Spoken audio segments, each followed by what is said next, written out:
अगर ये वीडियो आपको पसंद आए तो लाइक करें और शेयर करना मत भूलिए। सब्सक्राइब करें लक्ष्य टीवी चैनल को और बेल आइकॉन पर क्लिक करना मत भूलिए लेटेस्ट वीडियो सबसे पहले पाने के लिए।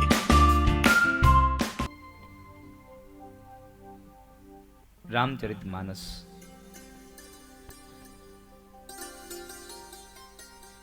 અહીંયા આગળ 9 દિવસીય રામચરિતમાનસ મારે આપને આમ જોવા જાય તો 9 મિનિટમાં કહેવાની છે, એટલે એક જ શબ્દ વાપરી શકાય, ગડબડ ગોટો ને પ્રભુ મોટો. અને રામાયણ શું છે તમને બધાને ખબર જ છે, તમને બધાને ખબર છે રામાયણ હું. મારા કરતા હારી રામાયણ તો તમને આવડે છે.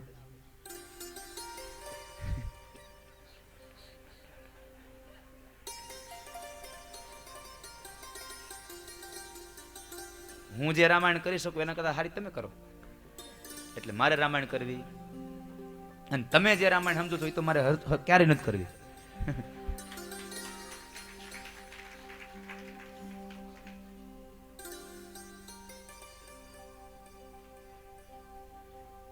રામચરિતમાનસનો આધ્યાત્મિક અર્થ સમજાવીને પછી હું સ્વામીને કહું, એટલે એ સંક્ષિપ્ત રામાયણ આપણને જલ્દી સમજાવી દે. પછી આપણે નંદ ઘેરે આનંદ ભયો, કારણ કે નંદ ઉત્સવ આવી જાય ને પછી તમે કોઈ હાથમાં નહીં રહ્યો,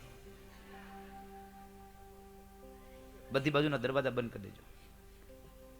અત્યારે નહીં, નંદ ઉત્સવ આવે તેલા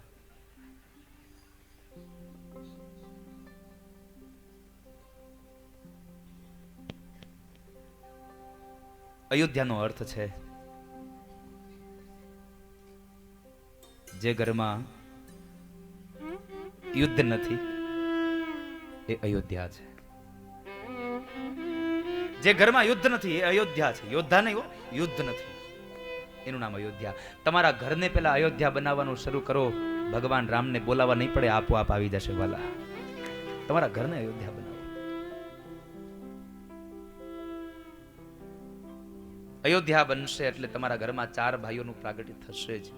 4 વસ્તુ આપોઆપ આવશે, કારણ કે 4 ભાઈઓ એટલે કોણ? આધ્યાત્મિક અર્થમાં રામ છે એ મર્યાદા છે, લક્ષ્મણ છે એ વિવેક છે, ભરતજી મહારાજ છે વૈરાગ્ય છે, અને શત્રુઘ્ન મહારાજ છે સદવિચાર છે. તમારું ઘર અયોધ્યા બને એટલે 4 વસ્તુ આવે જ, મર્યાદા આવે, વિવેક આવે, વૈરાગ્ય આવે અને સદવિચારો આવે. અને આ 4 વસ્તુ જ્યાં હોય ત્યાં માં જાનકી હોય ને હોય. જાનકી એટલે સ્ત્રીનો ધર્મ શું છે સમજાવવાની વાત. આ 4 વસ્તુની હારે જાનકીમાં હોય જ. જ્યાં રામ ત્યાં સીતા. રામજીનું બાલચરિત્ર બહુ સંક્ષિપ્ત કહ્યું છે. બાલચરિત્રની કથામાં એક પણ જગ્યાએ એવું નથી લખ્યું કે રામજીએ માતા કૌશલ્યાને ક્યાંય હેરાન કર્યા હોય. અને તમે 10મા સ્કંદમાં વ્યા જાવ, જોઈ લો ક્યાંય બાકી રાખ્યું હોય. આખો બે પરિવર્તન. એટલે રામને મર્યાદા પુરુષોત્તમ કીધા છે, ભગવાન કૃષ્ણને પૂર્ણ પુરુષોત્તમ કીધા છે. પૂર્ણ પુરુષોત્તમ છે તો એ રામજી, એ રામચરિતમાનસ. રામચરિતમાનસ 2 વ્યક્તિઓને જોડવાનું કામ કરે છે, 2 વ્યક્તિને જોડે છે.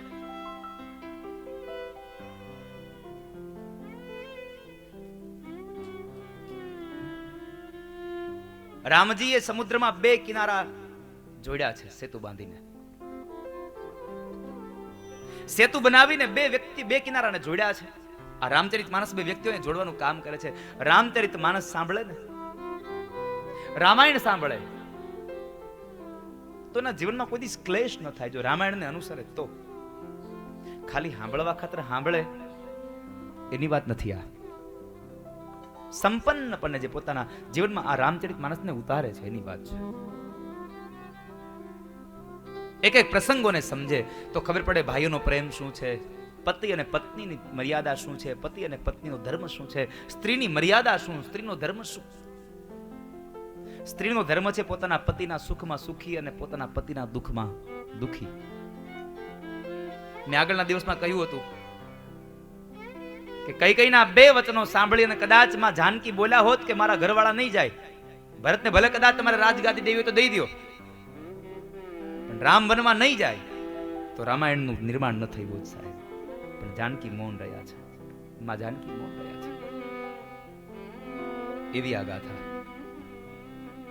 બાલ ચરિત્રમાં બહુ સંક્ષિપ્ત, ક્યાંય માને હેરાન કર્યા હોય એવી વાત નથી. બીજી વાત, ધીમે ધીમે સમય વ્યતીત થયો, ચાર ભાઈઓ આંગણામાં રમે છે. ભાઈઓનો પ્રેમ કેવો હોય, પહેલી જ કથા ભાઈઓના પ્રેમની અહીંયા બતાવી. આંગણામાં જ્યારે રમતા હતા ને એ સમયે રમતમાં જીત ભગવાન રામના હાથમાં આવે હતી. ભગવાન રામ જીતે એમ હતા, પણ રામજીને વિચાર આવ્યો કે મારા ભાઈઓ રાજી થાય તો ભલે નહીં જીતી જાય. આ રામચરિતમાનસ, મારા ભાઈઓ જો ખુશ થતા હોય તો મારે જીત નથી જોઈતી. પોતાના ભાઈઓની ખુશી માટે થઈ અને પોતાના હાથમાં આવેલી જીત પોતાના ભાઈઓને આપી દીધી.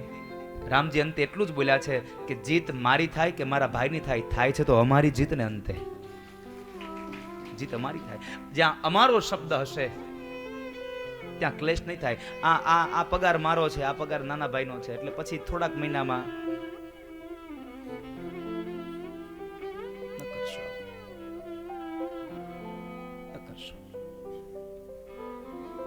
થોડાક જ મહિનામાં જુદા પડવા. એટલે ભાઈઓનો પ્રેમ અહીંયા બતાવ્યો છે કે આ જીત મારી થાય કે મારા ભાઈની થાય, જીત અંતે થાય છે અમારી. આ શબ્દ વાપર્યો છે, અમારી જીતનો શબ્દ છે. ત્યારબાદ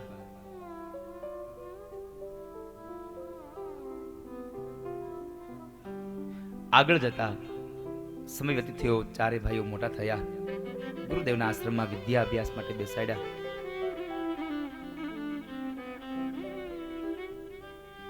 જેને સહજ શ્વાસ એના ચાર વેદ છે એ વિદ્યા અભ્યાસ માટે એ ભણવા બેઠા. આ કેવું કૌતુક છે. જેને સહજ વેદ છે, શ્વાસ છે, એ જ ભણવા બેઠા છે. એટલે લખ્યું છે અહીંયા, ગુરુ ગૃહ ગયવું પડન અલ્પકાલ સબ વિદ્યા જાહી સહજ શ્વાસ શ્રુતિ ચારી સુપ્રભુપડય કૌતુક ભારી સુપ્રભુ પડય કૌતુક ભારી. જેને ચાર વેદના શ્વાસની ક્રિયાઓ છે અને એ જ માણસ ભણવા જાય. પણ ભગવાને એમ કહ્યું કે હું મનુષ્ય અવતાર ધારણ કરીને આવું તો મારે પણ ગુરુના આશ્રમે જવું પડે, મારે પણ ગુરુ દ્વારા જવું પડે અને વિદ્યા અભ્યાસ કરવી પડે. અહીંયા ગુરુનો મહિમા વધાર્યો છે, વિદ્યાનો અભ્યાસ વધાર્યો. બધાને વિદ્યા જોઈએ, ભણવું જોઈએ, આવું ભગવાને કીધું છે. જુઓ, પહેલેથી કહેતા આવ્યા છે ગમે તેમ કરીને ભણવું, તમારે ભણવું, ભણવાની હારે ગણવું હોતે. ખાલી ભણતર કામમાં, ખાલી ભણતર નહીં આવે કામમાં, હારે ગણતર કામમાં આવશે. જો ખાલી ભણ્યા અને જો ગણ્યા નહીં તો સમજવાનું કે આ સમાજ આપણને કોઈ દી નહીં બોલાવે. એકવાર અમે એક શહેરમાં પધરામણી ગયા તો અમે બેઠા હતા. એટલે આખું ઘર વેલ એજ્યુકેટેડ. એટલે બેન હતા, એ મને ઓળખાણ કરતા, દાદા આ મારા મોટો દીકરો એન્જિનિયર નું ભણે છે, આ મારી દીકરી બીકોમ કરે છે, આ મારી બીજી દીકરી છે ઈ બીકોમ કરે છે. સરસ. મેં કીધું બહુ સારું કે ભણેલા છે. એક દીકરી ગઈ છે બહાર, હમણાં આવતી જશે. બરાબર એ દીકરીનો પ્રવેશ થયો. બહાર ગઈ હતી મોટી દીકરી, એ આવી. હજી હું કઈ બોલું પૂછું તે પેલા તો એ બેને કીધું, હું દાદા નહોતો કહેતી કે મારી દીકરી મોટી બહાર ગઈ છે શોપિંગમાં? મેં કીધું હા. આ બસ જો એ દીકરી, આ દીકરીએ તો એમકોમ કર્યું છે, બહુ ભણી. મેં કીધું સારું કહેવાય. એ બહાર શોપિંગમાં ગઈ હતી. મેં કીધું બરાબર. દીકરી શાકભાજી લેવા ગઈ હતી એમને? ઓલા બેન તો મારી આમ આખું કાઢીને જોઈ રહ્યા, તમને કેમ ખબર પડી ગઈ? મેં કીધું મેં જોતી છે ને, અમે એની કુંડળી માંડી લીધી. મેં કીધું બેન, એને ભલે એમકોમ કર્યું, એ ભણી છે, એને થોડી ગણાવજો. એને કયો શાકભાજી લેવા જાય ને ત્યારે ટમેટા સૌથી છેલ્લે લેવાય, પેલા નો લઈ લેવાય. એને ટમેટા પેલા अगर ये वीडियो आपको पसंद आया हो तो लाइक करें और शेयर करना मत भूलिए। सब्सक्राइब करें लक्ष्य टीवी चैनल को और बेल आइकॉन पर क्लिक करना मत भूलिए लेटेस्ट वीडियो सबसे पहले पाने के लिए। એની માથે કોબી ને રીંગણા ને બટેટા ને ગાજર ને બધું નાખ્યું, લીધા તા ટમેટા, ઘેરે આવી ત્યાં સૂપ નીકળ્યું. નકરું ભણતર કામ નહીં, ગણતર કામ છે. ભગવાન અહીંયા કહ્યું છે વિદ્યાભ્યાસ મેળવો. સો પ્રભુ પઢય કૌતુક ભાઈ, સો પ્રભુ પઢય કૌતુક ભાઈ. ભગવાન જેના સહજ 4 વેદ છે ભણ્યા છે, ભણવાનો અભ્યાસનો અહીંયા ભગવાને મહિમા વધાર્યો છે.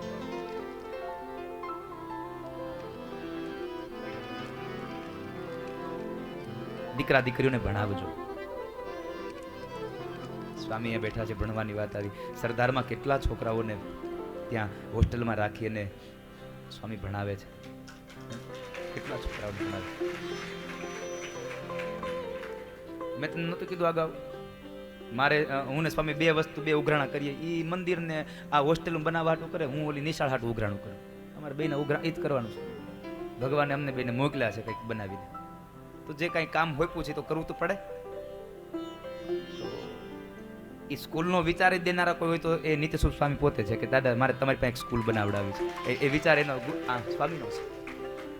એટલે એ સ્કૂલ હવે ઠાકોરજી જ્યારે ગાડું વેતું કરશે ત્યારે થશે. એવી આ કથા રામચરિત માનસની. 4 ભાઈઓ મોટા થાય, વિદ્યાભ્યાસ માટે ગયા. 16 વર્ષની ઉંમરમાં ભગવાન રામ તીર્થયાત્રા માટે નીકળી ગયા અને એમને વૈરાગ્ય લાગ્યો છે. અને એ વૈરાગ્યને દૂર કર્યો છે વશિષ્ઠ મહારાજે યોગ વશિષ્ઠ રામાયણનું જ્ઞાન આપીને. યોગ વશિષ્ઠ રામાયણનું જ્ઞાન આપીને એના વૈરાગ્યને દૂર કર્યો.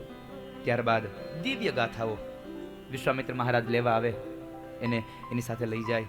માર્ગની અંદર પેલી તાડકા નામની હસુરીને એને ઉદ્ધાર કરે. એક હિબાન પ્રાણ હરિલીનહા દીન જાની તેહી નિજ પદ દીનહા. તમે જો ભગવાન કેટલા દયાળુ છે. પેલા મારી ભગવાનને થયું કે આને મારું શરણ આપી દો. ભગવાન બહુ દયાળુ છે. પેલી પૂતનાને ભગવાને મારી, અંતે ભગવાને મોક્ષ ગતિ આપી, ભગવાને મુક્તિ આપી છે. ભગવાન બહુ દયાળુ છે. એટલે મેં કહ્યું હતું કે આપણે ગમે તેટલા પાપ કરીએ, બધું કરીએ, ભગવાન બધું ભૂલી જાય છે. અંતે આપણી પર કૃપા વરસાવવાના છે.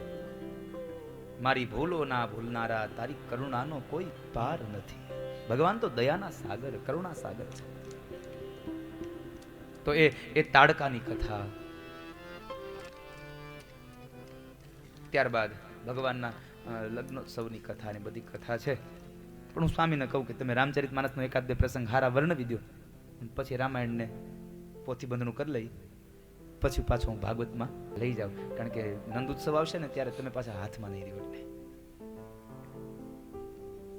બોલો રામચંદ્ર ભગવાન કી જય.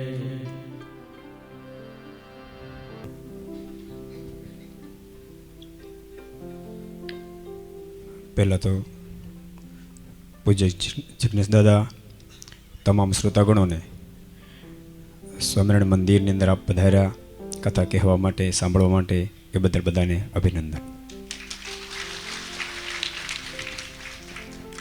જુષ્ટો મુક્ત ગણેર નિજાક્ષર પદે દિવ્યાકૃતિ સાદરમ યો ભક્તો પ્રકટી બભૂવદૈયા ધર્માંજન શ્રેય છે.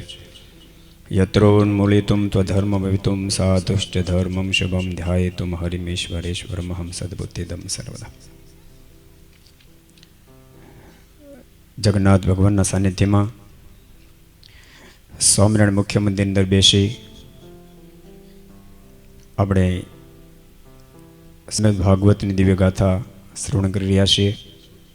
પ્રથમ ભાગવત ભગવાનના ચરણોમાં વંદન પ્રણામ.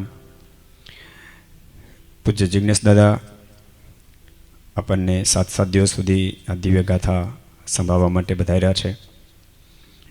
જોકે મેં જ ફેર દાદાને કીધું, મેં કીધું તમે જગન્નાથ પૂર્ણિમા કદી કથા કરો. મને કહે અમે ક્યાં કરશું? મેં કીધું દાદા તમે જો તારીખ આપો ને તો આપણો ત્યાં સભા મંડપ તૈયાર થઈ રહ્યો છે. થોડીક મોડી આવી ને તો મેં તો ત્યાં સુધી કીધું કે ઉદ્ઘાટનમાં પણ તમારું નામ નંબર લાગી જાય, પણ વચ્ચે 2-4 કથાઓ થઈ ગઈ. પણ દાદા આજે કથા કરવા માટે પધાર્યા, આટલા બધા શ્રોતાગણોને સાથે લઈને મને એમ છે જે કાંઈ ઘટનાઓ ઘટે એ પ્રભુની ઈચ્છાથી ઘટતી હોય છે. આજથી 200 વર્ષ પહેલાં સ્વયં ભગવાન સ્વામિનારાયણ જગન્નાથપુરી નીલકંઠ વર્ણિવેશે પધાર્યા હતા. અને ત્યારે 10 માસ સુધી રોકાયા હતા. એટલે મનમાં સંકલ્પ થયો હશે કે આ ધરતીની અંદર મારા ગુજરાતી આવે તો આ ધરતી કંઈક દિવ્ય બની જશે, એટલા માટે સ્વયં સંકલ્પ કર્યો હશે.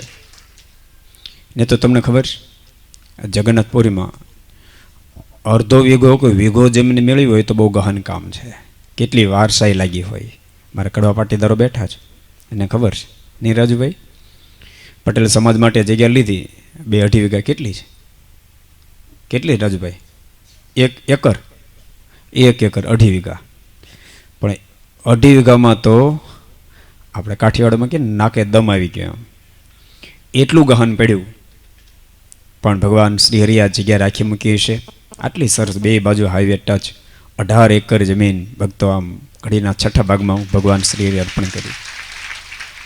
જોકે અમને એમ લાગતું હતું કે બધું ગહન પડશે, કારણ કે 30 કરોડ રૂપિયા કાઢવાના હતા. પણ ઠાકોરજી સુરતમાં એક કથા કરીને બીજે રાજકોટમાં કથા કરી અડધે પહોંચ્યા ત્યાં ઠાકોરજી ભૂમિદાન પૂરું પણ કરી દીધું. એટલે સ્વયં ભગવાનને સંકલ્પ હશે કે મારા ગુજરાતનું ભવ્ય સ્થાન અહીંયા નિર્માણ થાય. મારા ગુજરાતી ભક્તો ખૂબ દર્શન કરવા માટે આવે છે, પણ પરેશાન બહુ થાય છે. તમે જગન્નાથમાં જાજો તમને ખબર પડે. તમને કે ગુજરાતી ભોજન નહીં મળે. અને ઉતારા પણ મને રાહુલ ભગત કહેતા હતા ઘણા બધા પહેલે દાડે થોડાક દાદા કહેતા હતા ને મેં રામાયણ નહીં કરતા એમ. એ બધા બહાર આટો મારીને પછી પાછા મંદિરમાં આવ્યા કે અહીંયા જ બરાબર છે કે. અને બાપ મંદિરમાં જ બરાબર હોય, ભગવાનની ઘેર જ બરાબર હોય. ભગવાનના ઘર સુધી નથી પહોંચતું ત્યાં સુધી બધા ઉત્પાત હોય છે. ભગવાનના ઘેરે આવતાની સાથે ઉત્પાત માત્ર શમી જતા હોય છે. અને એમાંય આવા તીર્થધામની અંદર જગન્નાથપુરી એવા તીર્થધામની અંદર શ્રીમદ ભાગવતની દિવ્ય ગાથા. જોકે દાદાએ કહ્યું એમ ભક્તો આપણે સ્થૂળ મંદિરોની સાથે ચૈતન્ય મંદિરોની પણ બહુ આવશ્યકતા છે. સ્વયં ભગવાન રાઘવ ગુરુદેવને ત્યાં વિદ્યાભ્યાસ કરવા માટે ગયા છે. સ્વયં ભગવાન કૃષ્ણનારાયણ પણ શાંતિપુની મુનિના આશ્રમમાં વિદ્યાભ્યાસ કરવા માટે ગયા છે. સ્વયં ભગવાન સ્વામિનારાયણ પણ વિદ્યાભ્યાસ કર્યો છે. આજકાલ મધ્યમ વર્ગના લોકોને અભ્યાસ કરવો બહુ ગહન પડે છે. ભક્તો કદાચ તમને આશ્ચર્ય થશે, આ ધરતી પર ભવ્ય મંદિર તો નિર્માણ થશે. તમને આ પહેલી કથા દાદાની છે ને આમાં કદાચ ઉતારામાં સાંકળી પડી હશે, પણ 2 વર્ષ પછી ફરીને દાદાની કથા કોઈક બેસાડજો, તે દાડે બેડ ટુ બેડ ઉતાર આપશું અમે.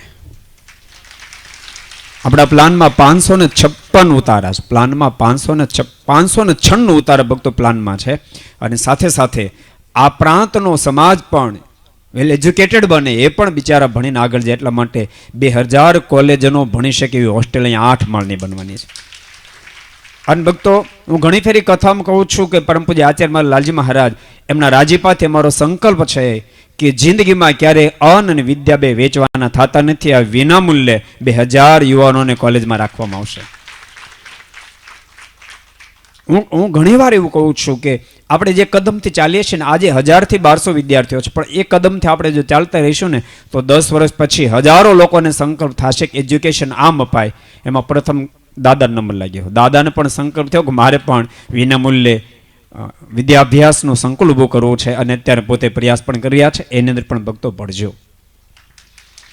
ખૂબ સુંદર રીતે આપણે શ્રીમદ ભાગવતનું જ્યારે શ્રવણ કરી રહ્યા હોય ને એમાંય રામાયણની ગાથા આવી. રામાયણ એટલે જીવાત્માને જીવતા શીખડાવે. અને હું એમ માનું છું કે માણસને જીવતા આવડી જાય ને તો મળતા શીખવાની જરૂર નથી, મળતા તો ઓટોમેટિક આવડી જશે. ઘણી ફેરી લોકો વિચારે છે કે કથા તો માત્ર મરવાનું શીખડાવે. નહીં, કથા મરવાનું નથી શીખડાવતી, કથા તો બાપ જીવન જીવવાનું શીખડાવે છે. જેને જીવન જીવતા આવડે જાય ને મરતા તો ઓટોમેટિક આવડી જશે. મૃત્યુ સુધારવાના પ્રયાસો કથા નથી બતાવતી, કથા જીવન જીવવાના પ્રયાસો તમને શીખડાવે. બોલતા નહીં, જેનું જીવન સુધરી જાય એનું મૃત્યુ તો આપોઆપ સુધરી જાય. એવી આ દિવ્ય ગાથા રામાયણની કથા એટલે રામકથા એટલે માત્ર ને માત્ર ધરા પર ભાઈ ભાઈને કેવી રીતે રહેવું જોઈએ, પતિ પત્નીને કેવી રીતે રહેવું જોઈએ, પિતા પુત્રોનો સંબંધ કેવો હોવો જોઈએ, સમર્પણ ભાવ કેવો હોવો જોઈએ, ત્યાગ કેવો હોવો જોઈએ, વૈરાગ્ય કેવો હોવો જોઈએ. ત્યાગેની આગે એ વાતને સનાતન સત્ય કરવા માટે ભરતજી એમ કે આપ અયોધ્યાની ગાદી ઉપર બેસો. પ્રભુ રાઘવ એમ કે નહીં ભરત, તને પિતાની આજ્ઞા માટે તું ગાદી પર બેસ. આ સમર્પણની ભાવના એટલે રામાયણની કથા, રામકથા ખૂબ અદ્ભુત દિવ્ય ગાથા છે. માએ કઈ કઈનો પ્રસંગ ભક્તો સંભળાવીને મારે પણ દશમ સ્કંદ જ્યારે શરૂ થવાનો હોય ત્યારે વાણી વિરામ આપવો જોઈએ. અદ્ભુત, કદાચ હજારો લોકોના મનમાં એમ છે કે બીજું બધું તો બરાબર છે, પણ માં કઈ કઈ કામ બરાબર ન કર્યું, કઈ કઈ જે માંગણી કરી બરાબર ન કરી.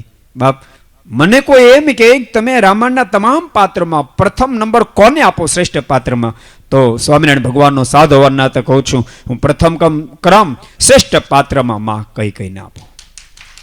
માં કઈ કઈ જેવું પાત્ર નથી, ભૂલતા ને માં કઈ કઈ જેવું પાત્ર નથી. રામને જન્મ દેનારી માં મળી શકે, પણ બાપ ભરતને જન્મ દેનારી મારી માં ક્યાં મળે? ભરતને જન્મ દેનારી માં જેની કુખે ભરત જેવા પરમાંશનું જન્મ થયો, પ્રાગટ્ય થયો, એ માં કોઈ દી સામાન્ય ન હોય. ભૂલતા નહીં, બળદ આંબે કોઈ દી કેસર કેરી આવે નહીં, કોઈ દી આવે નહીં. ભરત જેવું કેસર ફળ જ્યાં પ્રાપ્ત થયો એમાં બળદ આંબા જેવી હોય ન શકે. માં કઈ કઈ તો કઈ કઈ છે. કઈ કે શા માટે આવું વચન માંગ્યું? ભૂલતા નહીં, અયોધ્યામાં નહીં, ભારત વર્ષમાં માં કઈ કઈ જે કરી શકે કોઈ કરી શકે એવી પોઝિશન નહોતી. પ્રભુ રાઘવને રાવણ પાસે પહોંચવું હતું, રાવણ સુધી પહોંચ્યું હતું, પણ જો રાજ્યાભિષેક થઈ જાય તો ત્યાં સુધી પહોંચી ન શકાય. યજ્ઞોપવિતની અંદર માં કઈ કઈની પાસે માંગ્યું હતું. પ્રભુ રાઘવ જ્યારે દોડવા માંડ્યા, પાછળ બધા દોડતા કોઈ આંબી નહોતું શકતું. માં કઈ કઈ આંબી ગઈ અને કહ્યું, પ્રભુ રાઘવ એક કદમ આગળ જો વધને તો તને તારી માં કઈ કઈના સોગંદ છે. પ્રભુ રાઘવ ઉભા રહી ગયા. માં ઉભો રહું, પાછો વળું, પણ એક શરત, તું મારે બદલે ઝેરના ઘૂંટડા ગળા નીચે ઉતારવા તૈયાર હો તો હું પાછો વળું. બોલ બેટા શું જોઈએ? અરે તારે જોઈએ તો મારો પ્રાણ પાથરી દો બેટા, આ ધરતી પર મને મારો ભરત એટલો વહાલો નથી જેટલો તું વહાલો છો. મને મારું શરીર પર એટલું વહાલું નથી બાપ રામ જેટલો તું મને વહાલો છો. માગ બેટા, પણ માં આપીશ ને? હા આપીશ. બોલ બેટા. તો સાંભળમાં, જે દાડે મારા પિતા મારા માટે રાજ્યાભિષેકનો સંકલ્પ કરે ને તે દાડે મને અયોધ્યાની ગાદીને બદલે તું વનવાસ માગજે. ભરતને માટે ગાદી માગશે. માં કઈ કઈ સાંભળી ન શકી, થોડી વાર મૂર્છા ખાઈ ગઈ. બે હાથ જોડે આપણે બાપ રાઘવ, માં આ ઝેરના ઘૂંટડા તારા સિવાય કોઈ ગળા નીચે નહીં ઉતારી શકે. તારે મને જો રાજી કરવો હોય તો માં તારે માગવું પડશે. અને તારમાં કઈ કઈના મુખમાંથી શબ્દ નીકળ્યા, જા બેટા હું તને વચન આપું છું, દુનિયાને મને જે કહેવું હોય કહે, હું ઝેરના ઘૂંટડા ગળા નીચે ઉતારીશ, પણ તું જો રાજી થતો હોય ને તો તારા રાજીપાની ખાતર આ બંને વર હું માગીશ. અને બંને વર માગ્યા છે ભક્તો, તો આપણે બધા જાણીએ છીએ. પણ ઝેરના ઘૂંટડા ગળા નીચે કેવો ઉતારવા પડ્યા, તમે કલ્પના તો કરો. ભરતજી જ્યારે કેરત દેશમાંથી પાછા આવે અયોધ્યાની અંદર, અને ભરતે જ્યારે પૂછ્યું છે, માં બધા ઉદાસ કેમ દેખાય છે, અયોધ્યા આખી સુનકાર કેમ દેખાય છે? માં જ્યારે જ્યારે કેરા દેશમાંથી આવતો ને ત્યારે ત્યારે મારું સ્વાગત કરવા માટે લોકો સામે આવતા હતા, એને બદલે મને અયોધ્યાની અંદર પ્રવેશ કરતા જોતાની સાથે લોકો પાછા વળવા માંડ્યા. માનું કારણ શું? માં શું કોઈ અઘટિત ઘટના ઘટી છે? બેટા શાંતા, ધીરજ ધારણ કર. આમ તો બધું સાનુકૂળ થઈ ચૂક્યું છે, પણ તારા પિતા અવધપતિ દેહનો ત્યાગ કર્યો.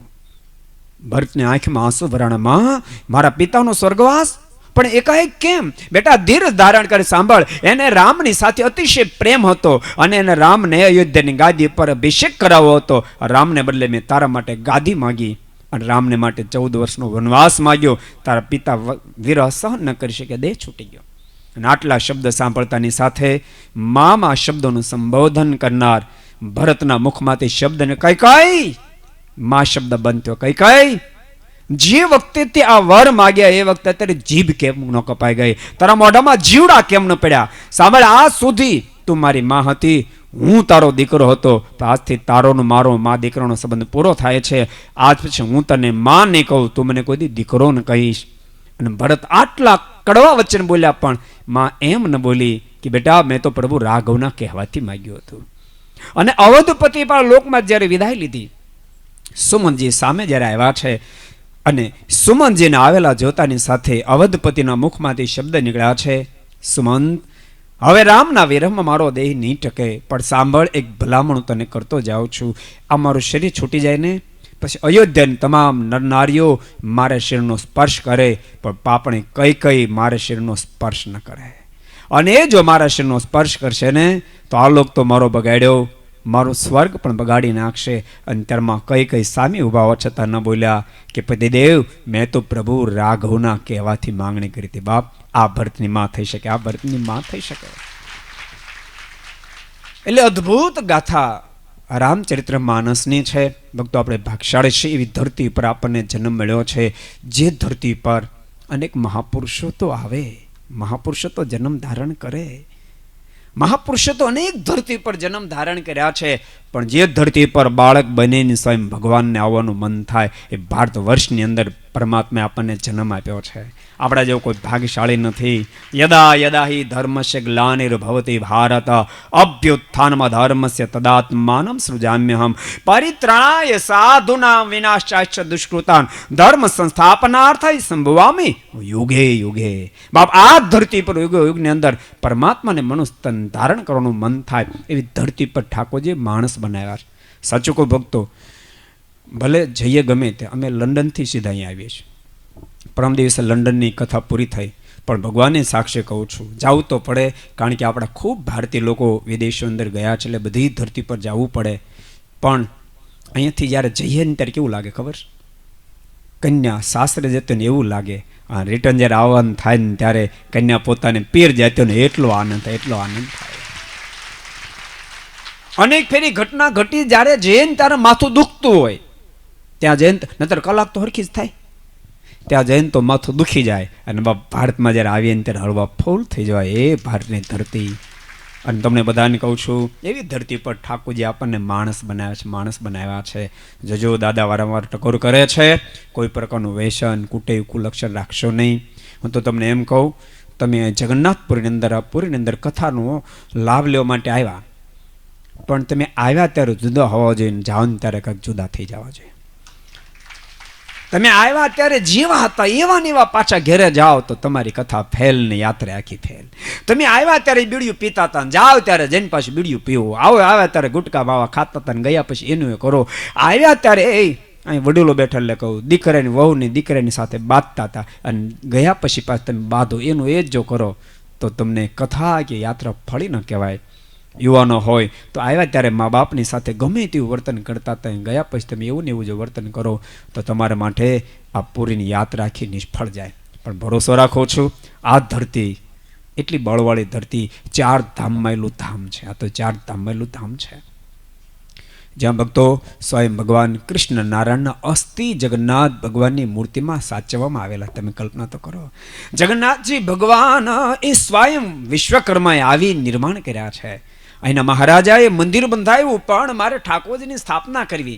મૂર્તિ ક્યાં બનાવીશ, કેવી બનાવીશ? આકાશવાણી થઈ તું ચિંતા નહીં કરીશ, સાગરમાં એક લીમડાનું મોટું કાષ્ટ લાકડું તણાને આવે છે, એને તું ઘેર લઈ આય, અને સામેથી શિલ્પી મળશે. લાકડાને લાવવામાં આવ્યું, શિલ્પી સામેથી આવ્યા છે, લાકડા મોટા ઓરડાની અંદર રાખવામાં આવ્યું, પણ શિલ્પીએ એક શરત મૂકી, હું મૂર્તિ બનાવી આપું, પરંતુ જ્યાં સુધી મૂર્તિ પૂરી ન થાય ત્યાં સુધી તમારો દરવાજો ખોલવાનો નહીં. દરવાજો બંધ થયો, મૂર્તિનું કામ શરૂ થયું, પણ અંદરથી આવતો અવાજ બંધ થયો. રાજાની ધીરજ ખોટી, દરવાજો ખોલ્યો, પણ ખોલીને જોયું તો શિલ્પી નહોતા, એ સ્વયં વિશ્વકર્મા શિલ્પી નહોતા, અધૂરી મૂર્તિ હતી. રાજા રુદન કરવા લાગ્યા. આકાશવાણી થઈ, મહારાજા તમે ચિંતા ન કરો, આ શિલ્પી બીજા કોઈ નહોતા, સ્વયં વિશ્વકર્મા હતા, અને મારી ઈચ્છાથી આ મૂર્તિનું કાર્ય મેં અધૂરું રાખ્યું છે. દુનિયાને ખબર પડે કે કાષ્ટ નથી, સ્વયં હું પરમેશ્વર જગન્નાથ ભગવાન રૂપે બિરાજી ગયો છું. ભક્તો, એ જ્ઞાન આપણને બધાને થતું રહે, એટલા માટે અદ્ભુત અહીંની લીલા છે. તમને બધાને કહું છું, અહીંયા શું જેમાં યાદ રહે કે ન રહે એની ચિંતા નહીં કરતા. કદાચ કથાની અંદર ભક્તો તમને કથા યાદ ન રહે એની ચિંતા નહીં કરતા. કથા યાદ ન રહે તો વાંધો નહીં, પણ કથામાં કેવલા સિદ્ધાંતો જીવનની અંદર ચરિતાર્થ બની જાય, બસ એવો પ્રયાસ કરશો. જે દર્શન કરવા ગયા છો એ દર્શનની મૂર્તિ કદાચ ભક્તો તમને ભૂલાય, પણ એનું તદાત્મક પણ તમને જે થયો હૃદયમાં જો તમે ઉતારી દેશો તો આ કથા, આ મહોત્સવ, આ પૂરીની યાત્રા બધાને માટે મુક્તિ કરતલ બની જશે. બધાને પ્રત્યે અપેક્ષા રાખું છું તમારી બધાની યાત્રા ખૂબ સફળ થાય. હું દિવસમાં 4 ફેરી લંડનથી ફોન કરતો તમારી ચિંતા માટે, કારણ કે દાદા આવ્યા નહોતા, એ મોડા આવ્યા, એટલે હું દિવસમાં 4 5 ફેરી રાહુલ ભગત એના કોઠારીને ફોન કરતો હતો કે બધા ભક્તોનું કેમ છે, યાત્રિકોનું કેમ છે, કાંઈ તકલીફ નથી ને. જો કે તમે ધીરજ રાખ્યો તકલીફ પડવાની નથી. આજ તકલીફ છે કાંઈ? આજ તકલીફ એટલે ઊંચાત કરો તો આજ નથી, પહેલે દાડ ક્યાંથી હોય? જો તકલીફ હોય તો આજે હોવી જોઈએ ને. તમારી ખૂબ ચિંતા કરતા પણ ભક્તો, અમારી લાચારી હતી કે જે ઉતારા છે એ છે, જે લિમિટ છે એ છે. પણ જો કે તમે થોડીક જો ધીરજ ધારણ કરી, અને આમાં મોટા ભાગના તો ખેડૂત દીકરા હશે, ખેતરમાં તમે બપોરે ભાત ખાય અને તડપખડા બાવળ નીચે ઢેફાનું ઓશીકું કરીને સૂઈ જતા હતા, એ દર્શન જો યાદ રાખ્યો તો એસી હોલ છે. અહીં તો ગાડલા આપવામાં આવે છે, તમને મોજથી ઊંઘ આવી જાત. અને આવે છે કે નથી આવતી? મોજથી ઊંઘ આવે છે. ભગવાનના ભક્તો, આવું તીર્થધામ ખરેખર ઠાકોરજીની કૃપા જ્યાં નિર્માણ થયું છે. હું તો કહું, આ માત્ર સ્વામિનારાયણ સંપ્રદાયનું સ્થાન નિર્માણ નથી થયું, ગુજરાતી તમામ ભક્તો માટે નિર્માણ થઈ ચૂક્યું છે. બધા આવજો. કહું છું ને, 2 વર્ષ પછી જે કથા કરાવશે એને માટે બેડ ટુ બેડ ઉતારા મળે એવી વ્યવસ્થા 2 જ વર્ષની અંદર ઠાકોરજી કરાવી દેશે. અત્યારે જો કે ઉતારાની વ્યવસ્થા આમ ગણો તો સારી છે, 500 માણસ સુધી કંઈ વાંધો એમ નથી. પણ યાદ રાખજો, યાત્રા કરો તો વિદુરજીના જેવી કરવી. વિદુરની યાત્રાના ફળશ્રુતિ રૂપે ઉદ્ધવ જ્યારે યમુના તટ ઉપર ભેળા થાય અને વિદુરજી પ્રશ્ન પૂછે, દ્વારકાધીશ શું કરે છે? ઉદ્ધવજીની આંખોમાંથી આંસુડાની ધારાઓ થવા માંડે. વિદુર, તમને શું કહું? ઠાકોરજી આ લોકમાં વિદાય લીધી, વિદુરની આંખમાં આંસુ ભરાણા.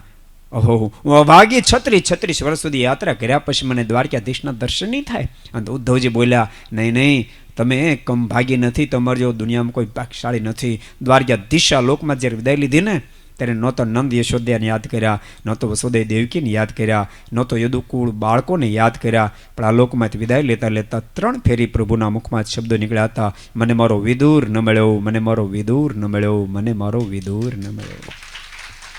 અંતકાળે ભક્ત ભગવાનને યાદ કરે તો લોકો એમ કે બળભાગી છે. તો તમે કલ્પના કરો, અંત સમયે ભગવાન જે ભક્તને યાદ કરે એની ઊંચાઈ કેટલી હશે. પણ ઊંચાઈ પ્રાપ્ત યાત્રાથી થઈ છે. માટે ભગવાનના ભક્તો, આપણે યાત્રામાં આવ્યા છીએ, પ્રવાસમાં આવ્યા નથી. એનું અનુસંધાન, જો કે કથા બધું સેટિંગ કરી જ નાખે, થઈ જ ગયું છે. પણ તેમ છતાં કહું છું, ગમે ત્યારે ક્યાંય પણ યાત્રા કરવા જાઓ, શરીરના સુખ કરતાં આત્માનું સુખ વિશેષ પ્રાપ્ત થાય, એનું અનુસંધાન રાખજો. આ 4 દિવસથી ખૂબ સુંદર રીતે જિગ્નેશ દાદા આપણને દિવ્ય ગાથા જ્યારે સંભળાવી રહ્યા હોય, અને દિવ્ય ગાથાને જ્યારે પર પ્રેમ મગ્ન બની અને શ્રવણ કરી રહ્યા હોવ, આ કથાને જીવનની અંદર ચરિતાર્થ કરજો, જેથી કરી મુક્તિ કરતલ બની જાય. ફરીને કહું છું, તેમ બધા અમારે આંગણે જ્યારે આ કથાનો દિવ્ય લાભ લેવા માટે આવ્યા છો, ત્યારે તમને તમામને ખૂબ અભિનંદન હૃદયથી આવકારીએ છીએ. અને સદૈવને માટે આ સ્થાનને પોતાનું ઘર જ માનજો, અને ગમે ત્યારે આવજો, રાત્રે 12 વાગે આવશો તો પણ તમને અહીંયાથી જવાબ મળશે, એની તમામ ભક્તો ખાતરી રાખજો. એ શબ્દની સાથે અહીં મારી વાણીને વિરામ આપી અને ભગવાન કૃષ્ણને કહીએ, આપ જલ્દી પ્રગટ થાવ, કારણ કે નટખટ ના આવે ને ત્યાં સુધી આમ છે ને, દેશનું એક છતું ને ઊંધું રાખવું પડે. આમાં એવું જ છે, બહુ સરળ રહ્યો ને તો લોકો હક ન લેવા દે. પ્રભુ રાઘવ ખૂબ સરળ છે, હવે નટખટની જરૂર છે. તો પ્રભુ રાઘવના જન્મોત્સવને માણ્યા પછી લીલા પુરુષોત્તમ ભગવાન કૃષ્ણના જન્મોત્સવને માણી જીવનને ધન્યભાગી બનાવીએ. આ એ ધરતી છે જે ધરતી પર સ્વયં ભગવાન સ્વામિનારાયણ વર્ણિ વિશે 10 માસ સુધી રોકાયા હતા. અહીં બહુ આસુરી લોકો હતા, હજારો આસુરી લોકો ભેગધારીને વેશમાં હતા. એ તમામનો કચરગાણ ભગવાન સ્વામિનારાયણ જગન્નાથપુરી બોલાવી અને તમામ અસુરોનો સંહાર કરાવી અને અદ્ભુત દિવ્ય ધર્મની સ્થાપના અહીંયાથી પ્રારંભ કર્યો હતો. એટલે સ્વામિનારાયણ સંપ્રદાય માટે પણ આ બહુ જ મહત્વની આ તીર્થભૂમિ છે. સાથે સ્વામિનારાયણ સંપ્રદાયનો જેમ શ્રીમદ ભાગવત ભગવાન કૃષ્ણ નારાયણના ચરિત્ર સભર ગ્રંથ છે, એમ સત્સંગીઓને એટલે ભગવાન સ્વામિનારાયણના ચરિત્રોથી સભર ગ્રંથ છે. એની દિવ્ય ગાથા આ ધરતી પર સુરત મુનિએ પ્રતાપસિંહ મહારાજાને પહેલીવાર સંભળાવી હતી. એવી આ દિવ્ય ધરતી છે. તો ભક્તો, આ ધરતી પર તો આનંદ આવે ને આવે, તો એનો ખૂબ આનંદ પ્રાપ્ત કરજો. એ શબ્દોની સાથે મારી વાણી વિરામ આપતા બધા ભક્તોને જય સ્વામિનારાયણ, જય શ્રી કૃષ્ણ, જય શ્રી રામ, જય જગન્નાથ, જય હિન્દ, જય ભારત.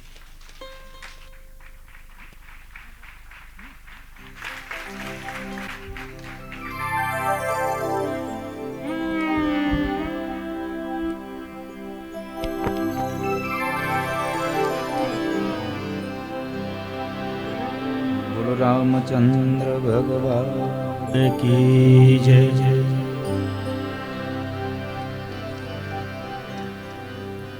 રામાયણ તો તમે તમારી રીતે વાંચી લેજો.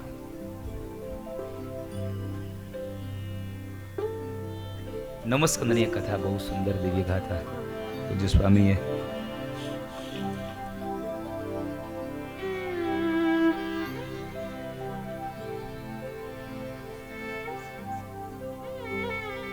ધીર પુરુષોએ પોતાના ચરણોને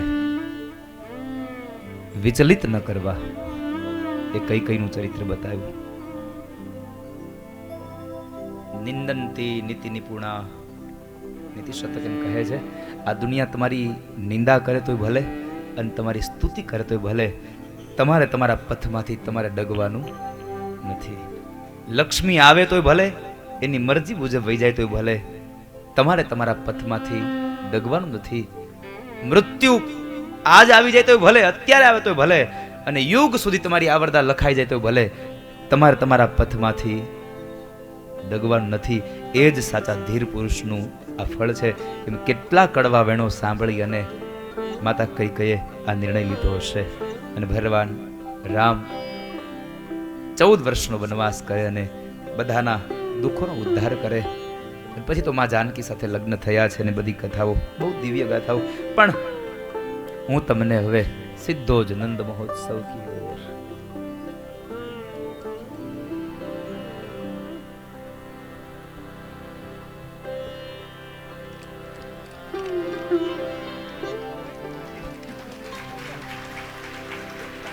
આ તમે શેની તાળીઓ વગાડી? એનું ભજન એના ચશ્મા બે અહીં મૂકીને જાય છે, એટલે આનો અર્થ એ છે પાછા આવે છે.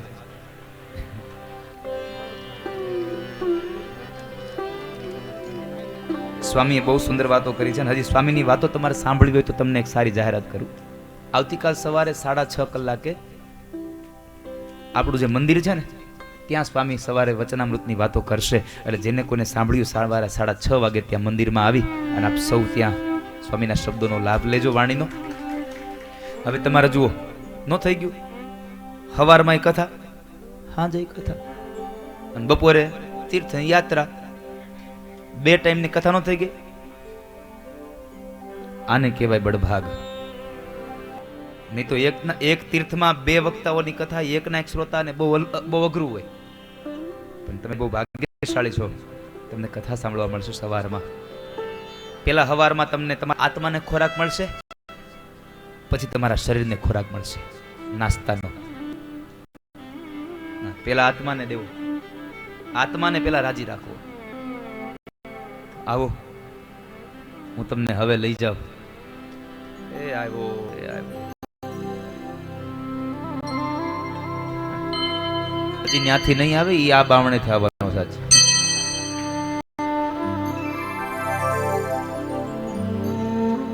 પણ એને ઉપર દીધી એટલે ત્યાંથી નહીં આવે, અહીંથી આવશે.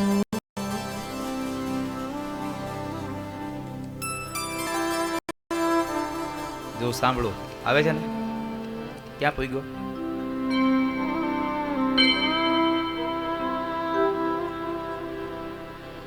હવે એના નુપુર લાય છે, પગમાં ઝાંઝરિયું પહેરી છે ભગવાને.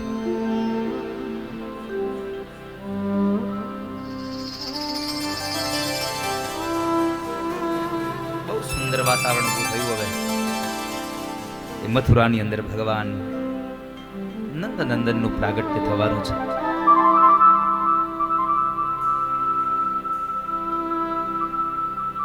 હવે તો જ્યાં નજર કરું ત્યાં બસ કૃષ્ણ આવી ગયા છે. અને આમે તમે જેની રાહ જુઓ ને, ચારે બાજુ જુઓ ને તો તમને ત્યાં દેખાયા જ કરે. ક્યાંય ન હોય તો દેખાયા કરે, જ્યાં જુઓ ત્યાં દેખાય. જુઓ જુઓ મંગલ ઘંટ સુણાય, મોહન મારો આવે છે.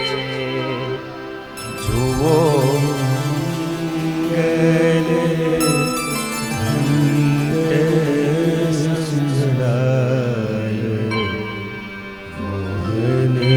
મારો આવે છે.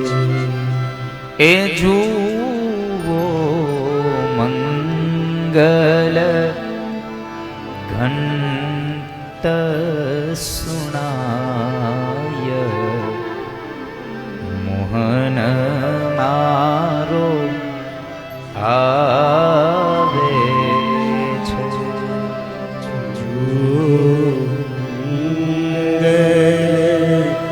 ઘંટ સંભળાય મારો આવે છે. એની સવારીના પડઘા સંભળાય મોહન મારો આવે છે. એની સવારીના પડઘા સંભળાય મોહન મારો આવે છે. એની સવારીના પડઘા સંભળાય મોહન મારો આવે છે. એની સવારીના પડઘા સંભળાય મોહન મારો આવે છે. નયનથી નિરખું નહીં પણ નિકટ લાગે નાથ. દૂર કદીએ લાગે નહીં એના નામનો નિત્ય સંગાર. એની સવારીના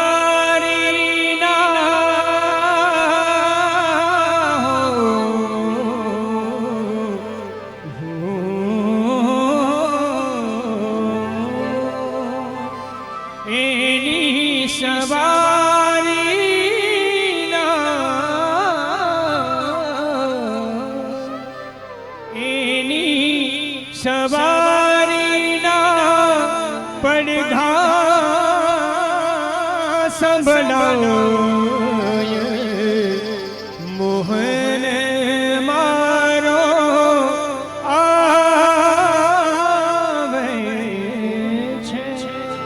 એના રૂમ ઝૂમ નું પૂર થાય મોહન મારો આવે છે.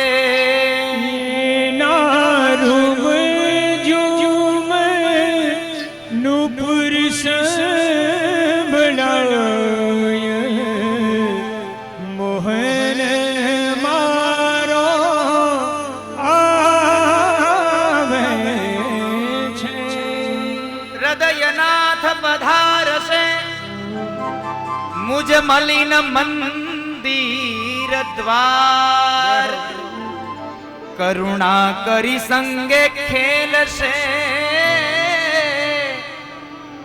મારો ધન્ય થશે અવતાર. આંખે આંસુ ચોધાર છલકાય મોહન મારો આવે છે. શ્રી કૃષ્ણ ગોવિંદ હરે મુરારે હે નાથ નારાયણ વાસુદેવ जिहवे पिबस्वामृतमेतदेव गोविंद दामोदर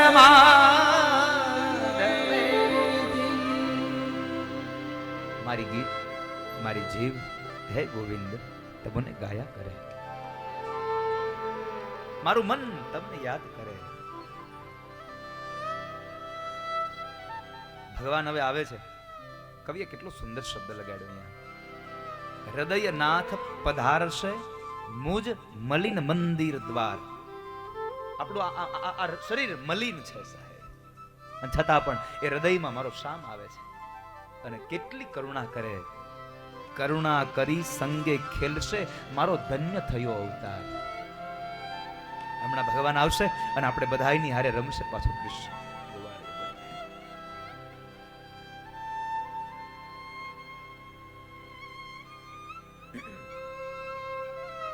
પરીક્ષિત મહારાજ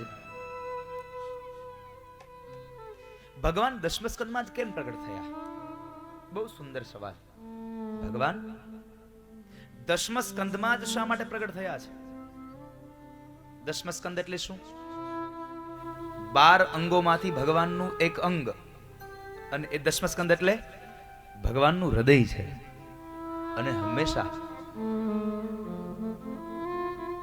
પરમાત્મા હૃદયમાં બિરાજમાન હોય છે. વાલા, પરમાત્મા હૃદયમાં હોય છે. દશમ સ્કંદ એ નિરોધ લીલા છે. 5 કર્મેન્દ્રિય, 5 જ્ઞાનેન્દ્રિય અને 11મું મન, એ બધાનો ભગવાનના વિશે લય કરવો એ નિરોધ છે. ભગવાનમાં એનો લય કરી દેવો, બસ. ઈશ્વર સિવાય કશું નથી આ દુનિયામાં, પરમાત્મા સિવાય કશું ન જોઈએ. અને આ દુનિયામાં તમે જ્યાં જુઓ ત્યાં પરમાત્મા હૃદયમાં જ છે.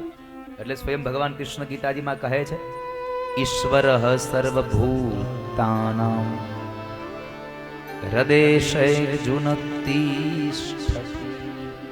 હે અર્જુન, હું બધાના હૃદયમાં રહું છું. હું બધાના હૃદયમાં છું. ઈશ્વર સર્વભૂતાનાં હૃદયશૈર્જુન તિષ્ઠતિ. બધાના હૃદયમાં રહું છું. અને આમ પણ ભગવાન પ્રેમ છે, અને પ્રેમ હૃદયમાં જ હોય સાહેબ. કૃષ્ણ પ્રેમની મૂર્તિ છે અને પ્રેમ હૃદયમાં હોય. રાજાએ પરીક્ષિતે પ્રશ્ન કર્યો, બાપજી તમે મને બહુ બધી કથાઓ સંભળાવી, મારી એક પ્રાર્થના સાંભળો.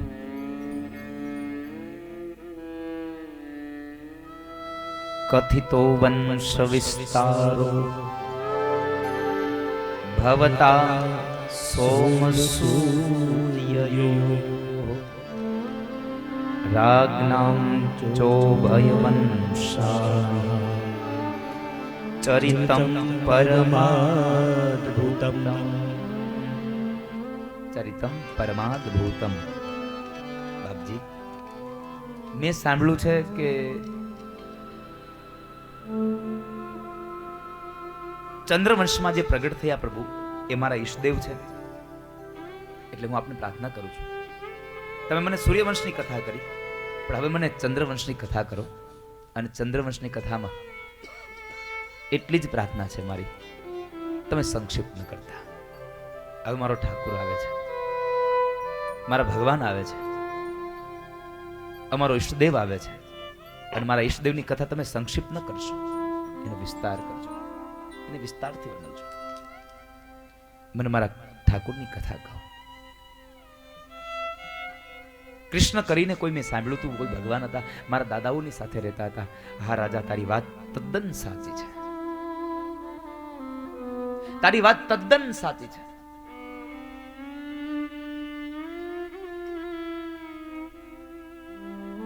તો બાપજી મને એની કથા સંભળાવો ને.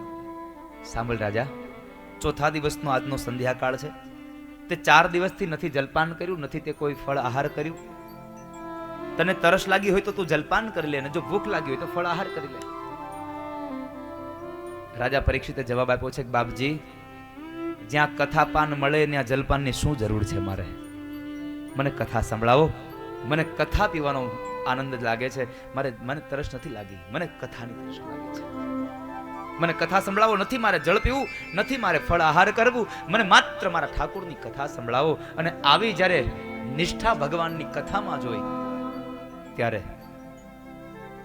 શુક નામના સુખદેવજી મહારાજે આશીર્વાદ આપતા કહ્યું, एवं निशम्य भृगुनंदन साधुवादम वैयासकी हस भगवानथ विष्णुरादम प्रत्यर्च कृष्ण चरितम कलिकल्मषग्नम व्याहर्तुमारभत भागवत प्रधान.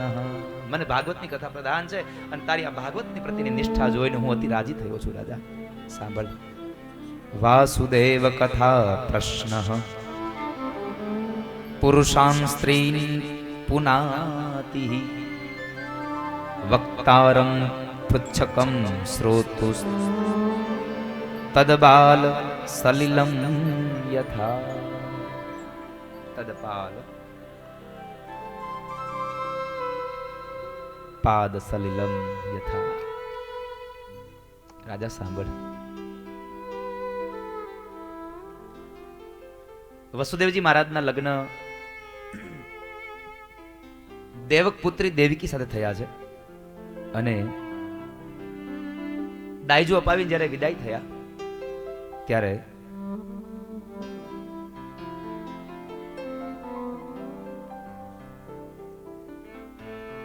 વસુદેવ અને દેવકી જે રથમાં બેઠા છે રથનો સારથી સ્વયં કંસ બન્યો છે. કંસ રથ ચલાવીને જાય છે. આકાશવાણીમાં ભગવાનને થયું કે મારે જે માં દેવકીના ઉદરથી જન્મ લેવો એ મારી માના રથનો સારથી આ દુષ્ટ કંસ ન ચાલે. એટલે ભગવાને આકાશવાણી કરી છે.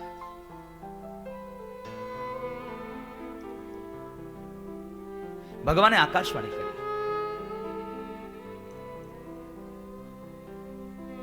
કે હે મૂર્ખ કંસ, તું જેને તારી બહેન કહી અને આટલો પ્રેમ કરે છે પણ તને ખબર નથી એનું જ 8મું સંતાન તારું મૃત્યુ છે, તારો કાળ છે. આટલું કહીને આકાશવાણી શાંત થઈ ગઈ. એટલે રથને ઉભો રાખ્યો અને દેવકીને નીચે પકડીને ઉતારે છે.